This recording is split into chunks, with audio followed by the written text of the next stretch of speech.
Good evening, everybody. Today we intend to discuss on AOD, that is Argon Oxygen Decarburization, and the metallurgy within it. Amit Mukhopadhyay. Abstract. AOD stands for Argon Oxygen Decarburization Converter. It is an equipment which doesn't require any electrical energy except the tilting mechanism, the pollution control system, besides of control panel and gas mixing station. It is evident that in the past days when EAF was an equipment utilized for stainless steel manufacturing. Imagine this situation. Oxygen is being blown into the EAF, and after a long time of trying to attain the desired percentage of carbon, the EAF gets damaged. On top of that, the low oxygen efficiency and the increased time required for decarburization were dreadful. Henceforth, the AOD converter is much more flexible in attaining composition with the shortest possible time. It is convenient to use and much more user-friendly in terms of composition attainment and qualitative enhancement. Metallurgical benefits. AOD is an equipment which serves many purposes besides of decarburization, desulfurization, non-metallic inclusions, gaseous inclusion separation, reduction, refinement, and excellent equipment for predictable composition with maximum recoveries of the valuable elements, etc. Kindly follow the below mentioned chemical reaction which will clear lot many confusion. 2C plus O2 is equal to 2CO. C plus O2 is equal to CO2. When percentage of carbon will be oxidized, then in lower temperature CO2 and in higher temperature CO will be generated.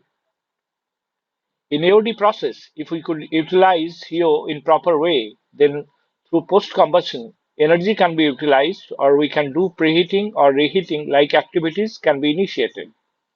But in comparison to the EAF, the AOD can utilize oxygen gas in such a way the CRE, that is carbon removal efficiency, can be high enough so that the maximum utilization of the resources can be possible. Conventionally, only oxygen cannot bring 100% efficiency. The reason behind it, the reason behind it is only we blow oxygen in the bath through tuyeres or top lungs, then certain quantity of oxygen will be consumed in the following manner. Only oxygen can bring down the percentage of carbon up to a certain level with a low oxygen efficiency. If it is mixed with inert gas, nitrogen or argon, in normal nitrogen ppm bearing grades, nitrogen mixing is desirable. But in low nitrogen ppm bearing grades, argon mixing is desired despite of its expensive, since its specific gravity is high, it reduces the partial pressure of carbon monoxide in better mode. It reduces the rate of reactions, but without affecting the increased rate of oxidation of the other elements, that is chrome, manganese, iron, etc. Overall oxygen consumption will get optimized. Mixing with inert gas, nitrogen or argon will result in improved homogeneity. In low nitrogen ppm grades, mixing with argon, that is higher specific gravity, will restrict the bath from picking up of extra nitrogen ppm. A proper ratio of oxygen and nitrogen or argon will facilitate a better chemistry control besides of temperature management of the bath. Quality enhancement and less slag formation are added advantages in blowing off inert gases, that is nitrogen or argon. How the partial pressure of carbon monoxide can be optimized, that is rho CO is equal to rho CO2 into K upon 1 plus K into rho O2, where rho CO is partial pressure of carbon monoxide, K is equal to equilibrium constant for the reaction C plus half O2 is equal to CO2. Rho O2 is equal to partial pressure of oxygen. Here is the distribution of liquid still velocity and the streamline distribution of the 6 years AOD reactor with an inlet pressure of 0.6 megapascal. CRE and CRR. CRE is carbon removal efficiency. How much oxygen is being utilized for the burning of carbon is called CRE. Percentage of carbon initial into Lm plus added carbon in kg minus blown out percentage of carbon into Lm into 0.932 upon oxygen quantity blown in Nm cube is equal to CRE in percentage. Typical CRE in 300 series, that is first blow, second blow, third blow, varies from 50 to 80%. It is important to understand that once the percentage of carbon in the bath exists on lower end, then the CRE will be obtained in lower side. Oxidizable elements, that is chrome, manganese, iron, besides of aluminum and silicon, should get oxidized in lesser percentage so that process time in decarburization can be optimized, followed by less quantity of deoxidants should get consumed along with less flux consumption with a better slag mineralogy can be obtained. Our objective should be to maximize the CRE by adopting disciplined process steps like synchronized addition pattern and equilibrium state in thermal discipline by adopting other steps. So CRE 80% does mean that out of 100 nm3 of oxygen, 80 nm3 been used in removal of carbon and 20 nm3 been utilized in other elemental oxidation like aluminum, silicon, chrome, manganese, iron, etc. Apart from certain percentage will get wasted unreactive. We are forced to oxidize these elements due to the susceptibility to react with oxygen of the aforesaid elements. We should keep in mind that AOD is an equipment for desiliconization, decarburization, reduction, refinement, desulfurization, removal of non-metallic and gaseous inclusions, besides of other metallurgical requirement can be solicited wonderfully. CRR, carbon removal rate. Percentage of carbon initial into LM plus added carbon in kg minus blown out percentage of carbon into Lm into 0.932 upon time elapsed in minute is equal to CRR. To optimize CRR, it's recommended to add the ferroalloys fluxes, coolants, in such a way that a temperature gradient must not be very low. It should be within the temperature range of 1650 to 1700 degrees C to get a least percentage of chrome, manganese, and iron oxidations to maximize the CRE followed by CRR. The point to be noted that in an AOD converter, we can design the blowing patterns to obtain the process time within 2.5 hours, 2 hours, 1 hour 30 minutes, 60 minutes, and even lesser than that.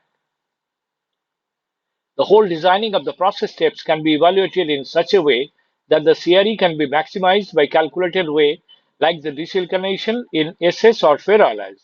It is indispensable that percentage of silicon to be oxidized up to certain level for the following reasons. Percentage of silicon will get oxidized and the percentage of silica enrichment in the slag, if we retain in the converter, then the stoichiometry of the slag will get disturbed and the recoveries of the expensive elements will be upset because of the improper slag. Percentage of silicon oxidation is a source of energy but can create lot many nuisances in the process. Extra SiO2 in the mass volume can eaten up the refractories to form C2S, C3A, C3S, where C is CaO, S is SiO2, A is Al2O3, besides of spinel, of Cr2O3, MnO, FeO, etc. So AOD process is to understand carefully and we need to bring down the percentage of carbon with the lowest oxidation of the other susceptible elements, that is chrome, manganese, iron. But please remember the metallurgical steps of optimization of CRE and CRR, which can make a direct impact over the contact time of the process. How much oxygen to be blown in what ratio with inert gas is not a practice game. There are certain logic in every steps of decarburization with the help of the top lamps and the side blowing fluids. Top lamps is not a simple mechanical or metallurgical device. Here is carbon chromium equilibrium curve, which is self-explanatory. For a faster process time that is less than 90 minutes, we need to design the top lamps with the help of Mach number of the properly designed nozzle. Mach number greater than 1 called as supersonic lamps. So it's not just the top lamps, a designed lamps with the desired objectives would be highly recommended. Subsonic Mach number that is less than 1, which has become helpful in post-combustion, X gracia 1 by 4 Cr3O4 plus C is equal to 3 by 4 Cr plus carbon monoxide. Supersonic lamps with Mach number more than 1 is called a reactive lamps, which can blow out the percentage of carbon in faster mode, but with precision control on the composition and refractory erosion. Besides the equilibrium for a better rate of decarburization, we need to understand slag stoichiometry and the fluxing should be done accordingly. So in a nutshell, AOD is not just an equipment or station. We need to understand G, gas blowing and behaviors, S, Slag, kinetics, composition, temperature, viscosity. T is equal to temperature management with precise understanding. T is time control. And the metallurgy within it with every element's characteristics and behaviors. Stainless steel making is not a science or technology, but an art to understand. And there are a lot of opportunities for creation. Thank you very much for your time and patience. If you have any question, please drop in comment section.